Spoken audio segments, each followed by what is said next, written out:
This is how typical, not all, but most African immigrants think. They usually think in phases and then they cycle around. So essentially, phase one is I need to leave phase. I just need to do anything I can to leave the shores of my country or the shores of this continent. Phase one is usually something like this. I think about leaving sometimes. Where would you go? Anywhere. Just not here. Interestingly, many of them eventually are able to achieve their goal, and then they post something like this, a sticker like this. Welcome to a new dispensation, anticipating new job, new opportunities, a new life in essence. Then after getting this, they move to the next phase. And phase two is now they realize that just traveling, leaving the shores of the country is not enough. Now they need to get their papers. What is called green card in some countries, called permanent residence in some countries, called indefinite leave to remain in other countries, regardless of what it is called. The idea is I don't want to keep changing visa. I need papers that will give me permanent stay in this country. Once I get this, life will be good. And then it's usually their thought usually goes like this. Indefinite leave to remain is like the holy grail of an international medical graduate or any immigrant, I think, in the UK or most other countries. So indefinite leave to remain is the same as permanent residency in the UK, which is similar like a green card in America. So it's such a big deal. And now this is the whole idea. This is the goal. This is what they want to achieve. And for some of them, they are usually able to achieve this. I guess even many of them, for many of them, they are able to achieve this. And then they get their permanent residency or indefinite leave to remain. Yeah. And then reality hits again. Is not enough. This is not enough. And then they start to face systemic issues at the border within countries that make them realize that, wait, you mean this paper is not enough? It's not enough to change my life forever. And then I'll play you a video where this woman went to another country. She's a green card holder and she traveled to another country, a green card holder of the United States, and her husband is a citizen. And this is her recounting her experience. We finally went inside the terminal to check in, and Victor explained to them that we forgot our passport in Katy, which is 1.5 hours away. But we've checked in online. We've uploaded copies of our passports on the portal, you know. And they said to him, are you all American citizens? And he told them, I and the kids are, but my wife is not. She's a green card holder. That's me. And they said to him, well, those of you that are American citizens, you can get on the ship, but she cannot. Oh, God. This thing is funny now, but it wasn't much funny back then. So now the question becomes, you mean my permanent residence in my green card is not enough? And now another goal is set. They are moving into phase three. What is better than permanent residency or green card? Of course, your guess is as good as mine. Citizenship.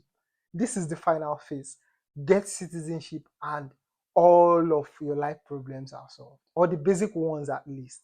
Citizenship is the final bus stop. Once you get this, everything is done. And for some of them, they are able to get this citizenship. Yeah, the few ones are able to endure, do what it takes, and then they realize that, okay, probably is not what I thought. Probably this is not an answer to all of my life problems. And then I'll also play you a video to show you a reaction of someone who eventually got British citizenship and a reaction to it. Let me try and make this as friendly as possible. Having a British passport or indefinite leave to remain is not a passport to success. I'm not going to talk for you, but for myself, I came here as a 20-year-old 20 years ago, or over 20 years ago, and I had dreams to come and study and go back to my country and give back or get a job or settle.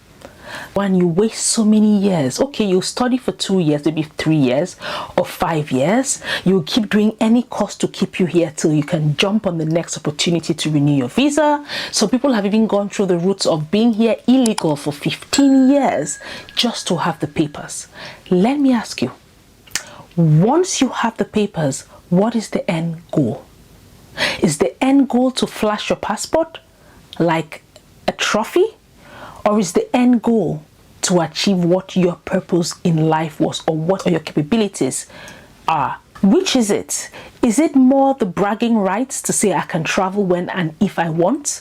Because a lot of people, once they go through that stress of having the papers, that is when the penny drops, because you realize that you face the same challenges like white Brits moving down the streets, job centers, applying for the same role. It's not a passport, it's not a pass for an easy life or money. You have to now start thinking about your experience, which you've not amassed in any way. Because why?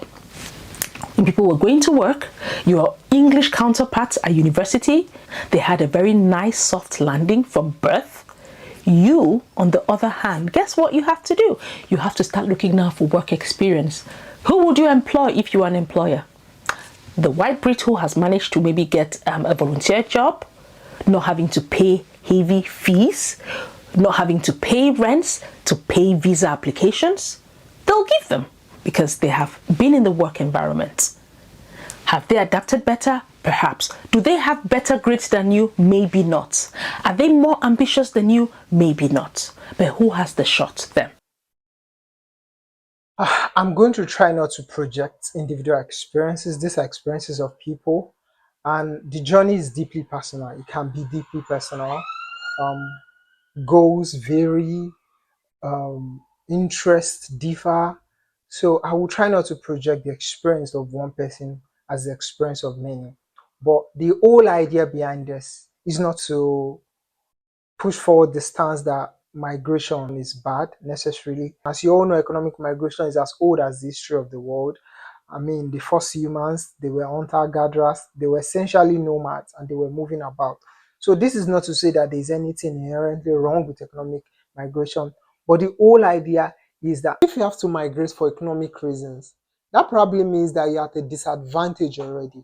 So why not be an active contributor towards eliminating that disadvantage in your home country that made you migrate in the first place, regardless of how far you travel, not to lose sight of the development of your home country or your home continent. The state of your country, it reflects in the way you are treated, in the way you are perceived. My point essentially is that the development of your country or your continent concerns you. So make that investment. Participate in political causes, participate in social and economic causes, cast that vote. If it's possible, if your country permits diaspora voting, start that foundation, lend your expertise, anything that you can do to support the growth and the development of your country or continent. Ensure that you are invested in it. And I understand, I will not try to pretend as if some people have not done this to their own detriment. Some people have made investments and they've fallen. Unfortunately, they've fallen into the hands of scammers. Some people have made investments that's been expropriated by the countries, by the government of some of these countries. The whole idea is to protect yourself, apply wisdom, but I dare say, go again.